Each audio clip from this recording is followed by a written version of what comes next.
Hello, everyone, and welcome back. My name is Courtney. I am here with my spouse, Royce. Together, we are the Ace couple, and today we are talking about a recent community insight report that was published by the Human Rights Campaign, which shows and is titled Asexual Respondents Report Sharper Declines in Acceptance, Outness, and Visibility. Now, our community's own Yasmin Benoit did partner with the HRC on this analysis, so we always love seeing someone in the community being consulted when reports like this are put out. And I just want to take a little time today. It's not an incredibly lengthy report, and we'll talk a little bit about why that is also, the good along with the bad. So it probably won't take us too long to get through, but there are some very interesting statistics here. Now, this report is actually an analysis, a snapshot, if you will, that is taken out of a much larger, more broadly queer survey. So the Human Rights Campaign Foundation puts out an annual LGBTQ+ community survey, and this analysis pertaining to asexual respondents is pulled from their 2025 report.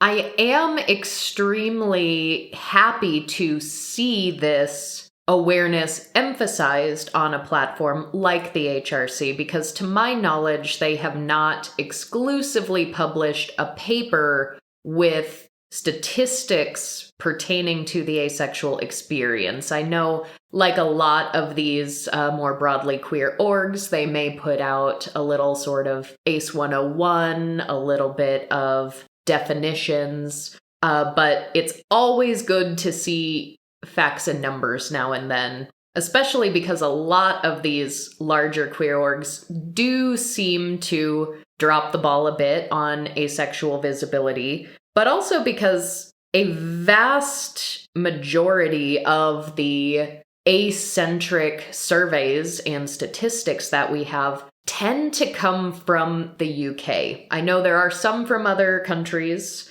but we certainly need a lot more. Not only here in the US, but especially across the rest of the world. So it is great that they're doing this, but I do want to mention the context of this being, this was not an ACE-specific survey to begin with. I don't think that makes the findings themselves irrelevant, but as we look to the future, I personally would love to see more organizations like this one putting in the time and effort and funding and consulting members of our community in order to paint a clearer picture of our community's experience and to give us more data points, especially with the things going on in the US right now. Queer community as a whole is suffering. We are not having a good time over here. And that is reflected in this analysis. Of the nearly 10,000 LGBTQ+ adults who were surveyed for this original report, 4.7% of the respondents self-reported as asexual. Within that 4.7%, 16.9% identified only as asexual. That was the only queer identity that was selected, while 83.1% identified as asexual alongside one or more other identities. This is obviously very important context, but it also really highlights the need to have more asexual-specific surveys in order to really break down statistics with a larger sample size of aces who are trans, aces who are non-binary, aces who are aromantic, depending on the focus of the survey, aces of color, disabled aces. These are things that, of course, our ACE community survey attempts to capture. So by no means is nobody doing this work. But again, I think it would be wonderful if larger organizations could help us do some of this work and boost our visibility, which, as we'll get into here in a moment, is going down. Now, if you want to refer back to this later, or if you want to just pull it up and follow along with us, we will put a link to this in our usual show notes on our website, or if you're listening on YouTube, you can head down to the description box and find it there as well. So according to the HRC, asexual respondents stood out from LGBTQ plus adults overall. Respondents who identified as asexual reported sharper declines than LGBTQ adults overall across 3 measures within the analysis, those being acceptance, outness, and visibility. And I'll go ahead and review the numbers here, but if you can, do pull up this survey just because if you are a visual person, seeing these graphs is pretty jarring, the difference in percentages on some of these metrics. The report also isn't terribly long, so it's not an overwhelming amount of information to parse through. Oh, it's a super breezy 3 pages. That's why I said today's episode is probably not going to be very long. But in terms of acceptance, outness, and visibility, the report was asking for a comparison over the last 12 months. So your experience as a queer person, which included ACE and ALLO participants, over the last 12 months, have you experienced more or less within these metrics? So if we start with acceptance, 29.7% of LGBTQ adults overall said that they are experiencing less acceptance this year than they were last. When we zoom in on the asexual respondents, 50.9%. The margins are a bit closer when it comes to outness. LGBTQ plus adults overall reported being less out at 47.5%, whereas asexual respondents reported in at 57.3%, being less out within the previous 12 months. And our final metric being visibility. Being less visible is clocking in at the highest percentage for both demographics here. LGBTQ adults overall, 51.1% report feeling less visible.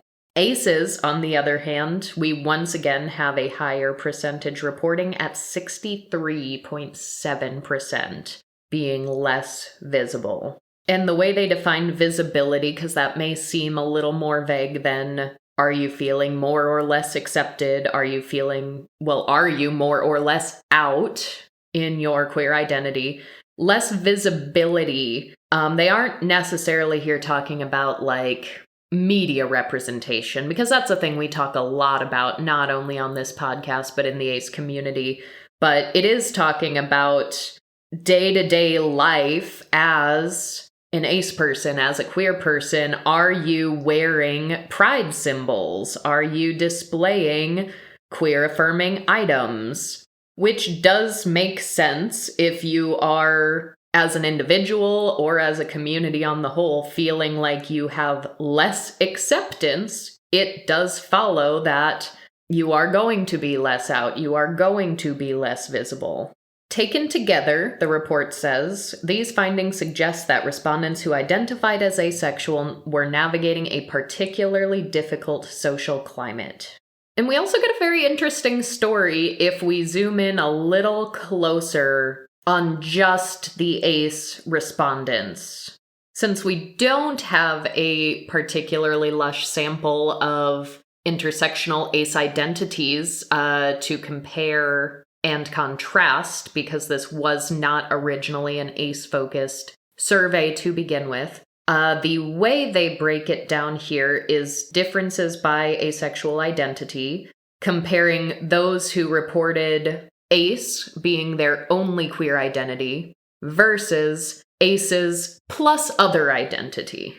And with the other identities there, are they just looking at sexual orientation? Is it gender identity? I assume we're not getting into like ACE umbrella microlabels. We're not getting into ACE microlabels, no, but both. It could be homoromantic asexual. It could be asexual and trans, asexual and non-binary. So it's really just ACE is the only label I reported versus all the other ACEs who reported 2 or more queer identities. This one I find very interesting because the largest difference in percentages here is in less acceptance. 46.1% of ACEs who identify with other queer labels reported less acceptance, versus the ACE-only camp, 71.7% reported less acceptance. That is a huge difference. And I do feel like that would likely come as a shock to non-ACEs, to the either broadly queer community or, the straight cis allies of the world. I feel like most people would assume more identities equals less acceptance, but that's clearly not always the case. However, this is the only one of our 3 metrics where ACEs only did have an overrepresentation as opposed to the ACEs plus other identities. In terms of outness, 48% of the ACEs only report feeling less out. Being less out. Versus ACEs with other identities reporting in at 60.9% being less out. Visibility for the ACEs only, 57.5% are less visible, versus our ACEs with other identities, 66.7%. Now, my personal experience within the last 12 months has been an interesting one. I'm not less out. Visibility, only on a technicality, only because we stopped doing social media. We still have our podcast, so we're not visible, but that is far more of a personal life satisfaction and a hatred of social media and online discourse than it is feeling compelled to be less visible. So I tried to really think about, with that context in mind, have I felt less acceptance in my own personal experience, which is not in any way representative of the community as a whole, I hope should go without saying, although I'm going to say it anyway. Actually, yes. While I was more present and active on social media, I did say from time to time that all of the acephobia, or nearly all of the acephobia I was receiving, at least for a window of a few years there, were almost exclusively from the online world. Social media comments, nasty emails, comments, and the like. And during that window of time, I wasn't in my day-to-day real world physical life experiencing acephobia. So one would think, perhaps, if you leave social media under those circumstances, all of a sudden you're going to be leading a joyfully acephobia-free life.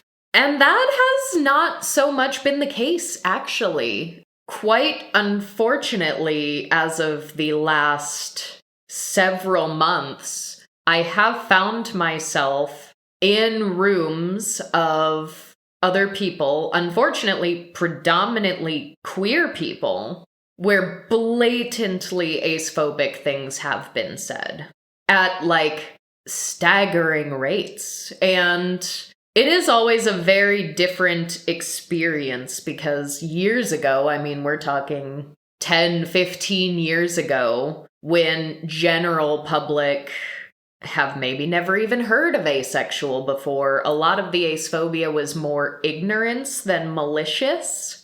That doesn't necessarily mean that it didn't hurt to hear or see or encounter, but there is something deeply upsetting about being in an otherwise queer-affirming space with people who claim to have at least a base-level understanding of asexuality and still say acephobic things. And say it with their whole chest. And sometimes double down on their original point if and when they're called out on it by myself or another ace person. And because I am me, I'm not going to stop going to those places. I have a relatively thick skin for these things. I have been around the block. But every time I do hear those, especially if it is in a much larger group setting with people who I don't know all of them very well, I'm always wondering, these younger people in the room, are any of them ace? In this particular setting over the last several months, is there someone who has come on one occasion who is ace and has heard something like this and then left and we never hear or see from them again? Those are the kinds of people that I think of when I hear these comments, because those are the kinds of people who are going to retreat back into the closet, back into the deck, and maybe aren't going to wear their ace ring anymore, or an ace button, or put an ace sticker on their laptop. And I am going to be curious to see how it unfolds, because we have often spoken at a larger scale about how societally transphobia and acephobia often go hand in hand. And if you have not listened to those episodes, please do. I think they're very eye-opening if you haven't witnessed this for yourself yet. But it almost seems to me, in my personal sphere, where politically speaking, the trans community is most heavily under attack, it almost seems to me within these queer-affirming spaces, as transphobia gets worse, there's kind of a higher level of other queer people throwing aces under the bus. And I don't like to see that. I don't like to hear that. I get why, at a societal level, the straight people, the transphobes, the acephobes, I get why those go hand in hand. But that, to me, could be one of these reasons why ace people for whom ace is their only identity have such a massively high percentage on less acceptance. 71.7% less accepted. Because the unfortunate fact of the matter is, in real life scenarios, real day-to-day personal community, it feels like finding a safe community of other ace people very difficult to do. These communities are few and far between. Sometimes they are so few and far between that they are downright inaccessible to a lot of aces.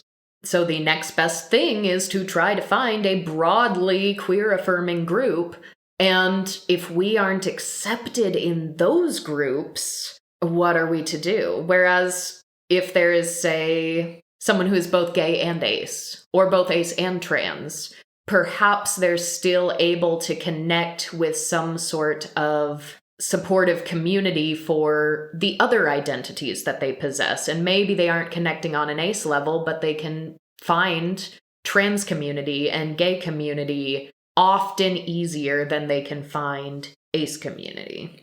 Well, that's what I'm trying to figure out in looking at this, because you are looking at the less acceptance here, which is 25 points higher ace only. Yeah. But the other two things in this graph are less out and less visible, both of which are higher for the ace and other identity group. So is this a combination of people who are only ace are not feeling accepted, people who have other identities are feeling acceptance for their other identities, but at the same time are feeling like they can't fully be out amongst queer people? That wouldn't surprise me based on my experience. They can be out with their more well-known, more accepted identities, but they're not able to reveal their ace identities. That would not surprise me in the least. And that would track with those numbers, I believe.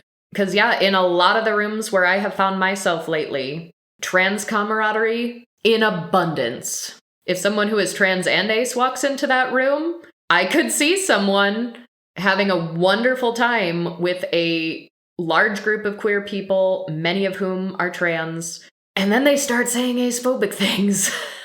And if you call them out on the acephobic things, sometimes they'll double down on it. So yeah, that is a very real possibility for potentially some of these survey respondents. It's certainly what I have observed lately.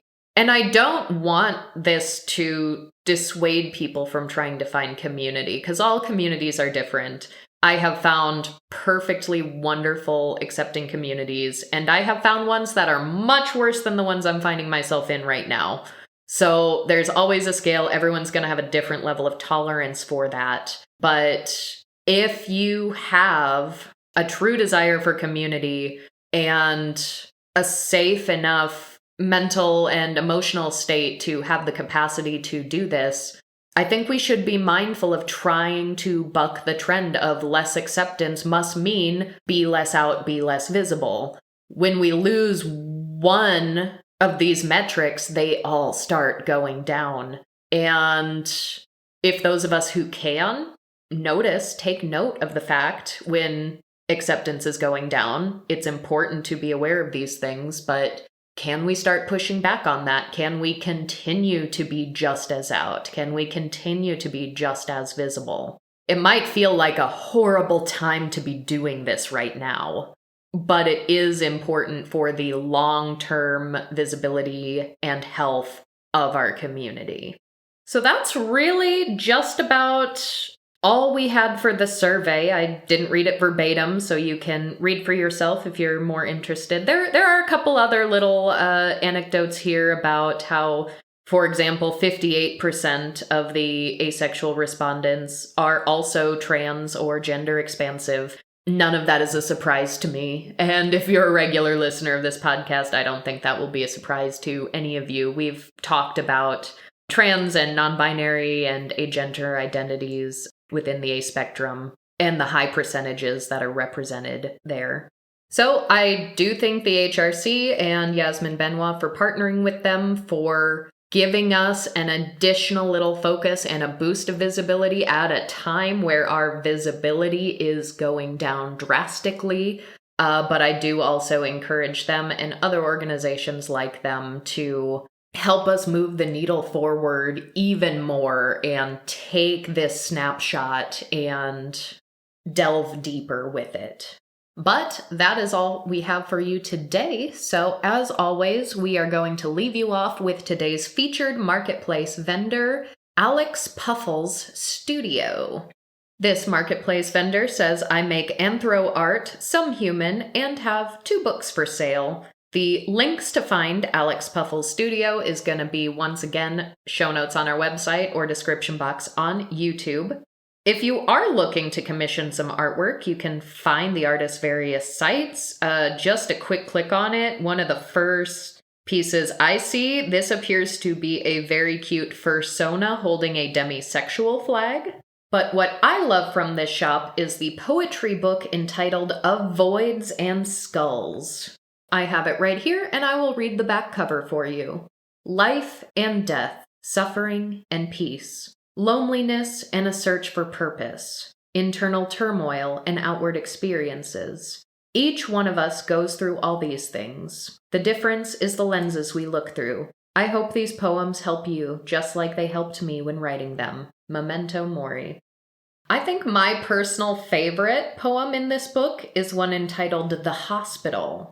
And there's another poem in here that I think will really resonate with a lot of our listeners. It's called Who I Am, and it explores gender and all of the perplexing fluidity or nuances that might come along with that and the complicated feelings that can arise. So once again, that marketplace vendor is Alex Puffle's Studio. The author of A Void and Skulls is Amanda Phillips, and you can find those links in all the usual places. As always, thank you all so much for being here, and we will talk to you all next time.